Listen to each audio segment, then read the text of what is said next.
लाडकी बहीण संदर्भात एक महत्त्वाची बातमी। जानेवारी महिन्याचा हप्ता हा लवकरच लाडक्या बहिणींच्या खात्यात जमा केला जाणार आहे। लाडकी बहीण योजनेतल्या लाभार्थ्यांना जानेवारीचा आर्थिक लाभ देण्यासाठी सामाजिक न्याय आणि विशेष सहाय्य विभागाचा 98,45,00,000 रुपयांचा निधी वितरित करण्यास मान्यता देण्यात आलेली आहे। लाडकी बहीण योजनेचा जानेवारीचा हप्ता अद्याप अनेक लाभार्थ्यांना मिळालेला नाही, मात्र आता लाडकींना मोठा दिलासा मिळणार आहे। लाडकी बहीण योजनेसाठी सामाजिक न्याय विभागाचा 98 कोटी रुपयांचा निधी आहे। सामाजिक न्याय आणि विशेष सहाय्य विभागाचा 98,45,00,000 रुपयांचा निधी वितरित करण्यात आलाय। 2025-26 या आर्थिक वर्षासाठी 3,960 कोटी रुपयांच्या अर्थसंकल्पीय तरतुदीनं हा हप्ता वितरित करण्यात आलेला आहे। राज्यातील माहिती सरकारच्या लाडकी बहीण योजनेत ई-केवायसी बंधनकारक केल्यामुळे लाभार्थी संख्येत 86 लाखांची मोठी घट झाली।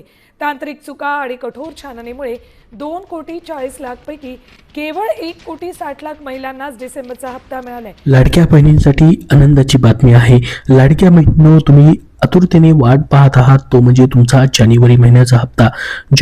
जानेवारी महिन्याचा 19वा हप्ता कधी जमा होणार त्याबद्दलचा सरकारचा मोठा निर्णय झालेला आहे। शासन निर्णय म्हणजे GR देखील त्याचा प्रसिद्ध झालेला आहे, जो की तुमचा जानेवारी महिन्याचा हप्ता जमा करण्यासंदर्भातला आहे। खात्यामध्ये तुमचे आता लवकरच पैसे जमा होऊ शकतात। काय आलेली आहे महत्त्वाची माहिती, त्याचीच माहिती आपण बघूयात। बघा, लाडकी बहीण योजनेच्या हप्त्याची वाट पाहणाऱ्या बहिणींसाठी आनंदाची बातमी आहे, कारण की राज्य सरकारकडनं 98 कोटी रुपयांचा निधी जो आहे तो मंजूर करण्यात आला असून तो महिला आणि बालविकास विभागाकडे वर्ग देखील करण्यात आलेला आहे। तर पहा, आता लाडक्या बहिणींनो, तुम्ही 19वा हप्ता म्हणजे तुमचा जानेवारी महिन्याचा जो या ठिकाणी हप्ता आहे तो कधी जमा होणार त्याच्याबद्दल तुम्हाला प्रश्न पडलेला असेल, परंतु आता हा हप्ता जो आहे तो लवकरच जमा होऊ शकतो, कारण की सरकारने त्याचा निधी जो आहे तो मंजूर केला गेलेला आहे। आता बघा, काही लाडक्या बहिणींना जो आहे तो डिसेंबर महिन्यापर्यंतचा हप्ता भेटलेला आहे, म्हणजेच 18 हप्ते त्यांचे या ठिकाणी भेटलेले आहेत। त्या लाडक्या बहिणी आता 19व्या हप्त्याबद्दलची वाट पाहत आहेत, परंतु काही लाडक्या बहिणींना नोव्हेंबर असेल डिसेंबर असेल हे हप्ते भेटलेले नव्हते, कारण की त्यांच्या ई-केवायसी मध्ये या ठिकाणी चुका झालेल्या होत्या, त्यामुळे त्या लाडक्या बहिणींना अपात्र ठरवण्यात आलेलं होतं। अशा लाडक्या बहिणींचे पैसे जे आहेत ते देखील थकीत राहिलेले आहेत। तर हे थकीत पैसे देखील कधीपर्यंत भेटू शकतात त्याची देखील माहिती आपण पुढे बघणार आहोत। तर बघा, आता लाडक्या बहिणींना कोणत्याही क्षणी आपल्या खात्यामध्ये जो आहे तो जानेवारी महिन्याचा हप्ता जो आहे तो जमा होऊ शकतो। बघा, लाडक्या बहिणी 1 तारखेपासून 30 तारखेपर्यंत वाट पाहतात, मात्र त्या तारखेला या ठिकाणी त्या महिन्यामध्ये पैसे जमा होताना दिसत नाहीत। प्रत्येक वेळेस या ठिकाणी लाडक्या बहिणींचा लाभ जो आहे तो पुढे ढकलला जात आहे, म्हणजे पुढच्या महिन्याच्या पहिल्या किंवा दुसऱ्या आठवड्यात हे पैसे जमा होताना दिसतात। मात्र यावेळेस या ठिकाणी हे पैसे जे आहेत लाडक्या बहिणींचं, जसं की जानेवारी महिन्याचा हप्ता खूप मोठ्या प्रमाणामध्ये लेट झालेला आपल्याला पाहायला भेटत आहे। जसं की बघा, लाडक्या बहिणी या ठिकाणी मागणी करत आहेत की लाडकी बहीण योजनेचा प्रत्येक महिन्याचा कुठला ना कुठला तरी या ठिकाणी लाभ जो आहे त्या महिन्यामध्ये न भेटता पुढच्या महिन्यामध्ये भेटतोय, त्याच्यामुळे 1 तारीख फिक्स करणं खूप गरजेचं आहे। तर लाडक्या बहिणींची मागणी आहे की 1 तारीख फिक्स झाली पाहिजे। तुम्हालाही वाटतं का लाडक्या बहिणींनो, 1 तारीख फिक्स झाल्यास तुम्हाला याचा फायदा होऊ शकतो, तुम्हाला पूर्ण महिनाभर वाट पाहावी लागणार नाही। तर सरकारने अशा पद्धतीचा निर्णय घेणं खूप महत्त्वाचं आहे। लाडक्या बहिणींची 1 तारीख फिक्स केल्यास या ठिकाणी लाडक्या बहिणींना पूर्ण महिनाभर वाट पाहावी लागणार नाही। तुम्हालाही वाटतं का 1 तारीख फिक्स करावी? कमेंट बॉक्समध्ये सर्वांनी हो म्हणून नक्की सांगा, जेणेकरून सर्वांपर्यंत ही माहिती पोहोचेल। तर बघा, आता लाडक्या बहिणींनो, तुमच्यासाठी आनंदाची जी बातमी आहे ती म्हणजे 98 कोटी रुपयांचा निधी जो आहे तुमचा जानेवारी महिन्याचा म्हणजेच 19वा हप्ता देण्यासाठी या ठिकाणी मंजूर करण्यात आलेला आहे। परंतु बघा, आता 31 मार्च पर्यंत लाडक्या बहिणींना ई-केवायसी मध्ये दुरुस्ती करण्यासाठी मुदत दिली गेलेली आहे।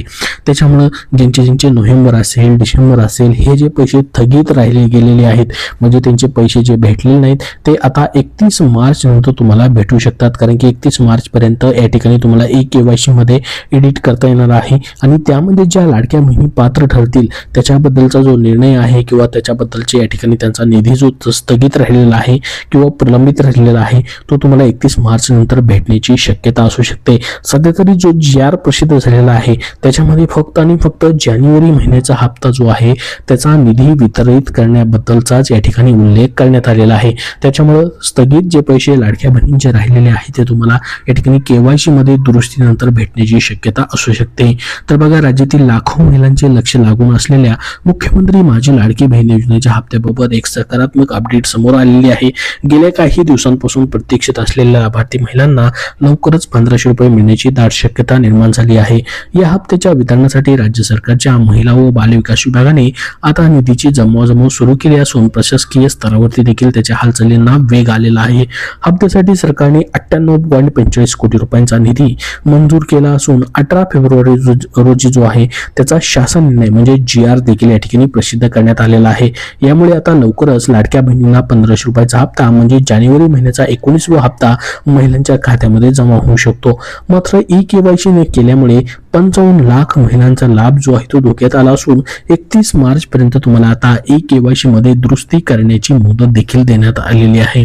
बघा आता निधी वितरणासाठी शासन निर्णय जो जाहीर झालेला आहे त्याच्यामध्ये काय म्हटलंय नेमकं, योजनेचा हप्ता महिलांच्या बँक खात्यामध्ये वर्ग करण्यासाठी सामाजिक न्याय विभागाने पुढाकार घेतला आहे. या विभागाने मुख्यमंत्री माझी लाडकी बहीण योजनेच्या अंमलबजावणीसाठी 98.45 कोटी रुपयांचा निधी महिला आणि बालविकास विभागाकडे वर्ग केला आहे. या संदर्भातील अधिकृत शासन निर्णय 18 फेब्रुवारी 2026 रोजी जाहीर करण्यात आला आहे. या निधीच्या उपलब्धतेमुळे आता जानेवारी महिन्यातील प्रलंबित हप्ता वितरणाचा मार्ग मोकळा झाला आहे. बघा नेमके कधी पैसे जमा होऊ शकतात. आता निधी वर्ग झाल्याने येत्या काही दिवसातच लाडक्या बहिणींच्या बँक खात्यामध्ये 1500 रुपयांचा हप्ता पात्र महिलांना दिला जाऊ शकतो. या योजनेअंतर्गत सामान्य लाभार्थी महिलांना दर महिन्याला 1500 रुपये मिळतात, तर PM किसान सन्मान निधी आणि नमो शेतकरी योजनेचा लाभ घेणाऱ्या महिलांना 500 रुपये अदा केले जातात. आता बघा EKYC मधील सुधारणा करण्यासाठी देखील तुम्हाला 31 मार्च पर्यंत मुदत देण्यात आलेली आहे. योजनेचा हप्ता रखडण्यामागे EKYC न होणे हे एक महत्त्वाचं कारण ठरत आहे. जुलै 2024 मध्ये सुरू झालेली ही योजना तेव्हा लाभार्थीची संख्या 2,46,00,000 इतकी होती. मात्र त्यापैकी 1,90,00,000 महिलांनीच EKYC प्रक्रिया पूर्ण केली आहे. 55 लाखांहून अधिक महिलांची EKYC प्रलंबित आहे, तर अनेक महिलांनी चुकीची EKYC देखील केलेली आहे. त्यामुळे अशा महिलांना आता EKYC मध्ये सुधारणा करण्यास पुन्हा एकदा मुदतवाढ जी आहे ती देण्यात आलेली आहे. ही मुदतवाढ 31 मार्च 2026 पर्यंत आहे. ज्या महिलांचे हप्ते EKYC तील त्रुटीमुळे थांबले आहेत त्यांना 31 मार्च 2026 पर्यंत दुरुस्ती करण्याची अंतिम संधी देण्यात आलेली आहे. ही प्रक्रिया पूर्ण केल्यास महिलांना त्यांचे रखडलेले सर्व हप्ते मदत या ठिकाणी मिळण्यास मदत देखील होऊ शकते. त्याच्यामुळे लाडक्या बहिणींना ज्यांची EKYC या ठिकाणी चुकलेली आहे त्यांना 31 मार्च पर्यंत या ठिकाणी मुदत देण्यात आलेली आहे. त्या लाडक्या बहिणींनी त्यांची EKYC मध्ये चुकी झालेली असल्यास या ठिकाणी पूर्ण करणं खूप गरजेचं आहे, जेणेकरून त्यांचे पुढचे सर्व हप्ते भेटण्यास त्यांना मदत होऊ शकते. तर बघा लाडक्या बहिणींनो, तुमचा आता जानेवारी महिन्याचा हप्ता जो आहे तो लवकरच भेटू शकतो, कारण की त्याचा निधी जो आहे तो महिला आणि बालविकास विभागाकडे वितरित करण्यात आलेला आहे. त्याचा GR देखील प्रसिद्ध झालेला आहे. त्यामुळे जानेवारी महिन्याचा हप्ता तुमचा लवकरच जमा होऊ शकतो. परंतु या ठिकाणी ज्या लाडक्या बहिणींची EKYC मुळे या ठिकाणी ज्या लाडक्या बहिणी अपात्र ठरल्या गेलेल्या होत्या त्यांचा लाभ जो आहे या ठिकाणी जो स्थगित राहिलेला आहे तो 31 मार्चच्या नंतर या ठिकाणी भेटण्याची शक्यता असू शकते. कारण की 31 मार्च पर्यंत सर्व लाडक्या बहिणींना त्यांच्या EKYC मध्ये जर चुका झालेल्या असतील तर त्यांना दुरुस्तीसाठीचा या ठिकाणी पर्याय उपलब्ध करून देण्यात आलेला आहे. म्हणजे त्यामध्ये ज्या लाडक्या बहिणी आता पुन्हा पात्र ठरतील त्यांचा या ठिकाणी लाभ पुन्हा एकदा वितरित केला जाऊ शकतो. तर संपूर्ण माहिती आपण या व्हिडिओमध्ये बघितलेली आहे. याबद्दल तुमचे अजून काही प्रश्न असतील तर कमेंट बॉक्समध्ये कमेंट करून नक्की विचारा. हा व्हिडिओ नक्की लाईक करा व पुढील सर्व अपडेटसाठी आपल्या चॅनलला नक्की सबस्क्राईब करून ठेवा. धन्यवाद.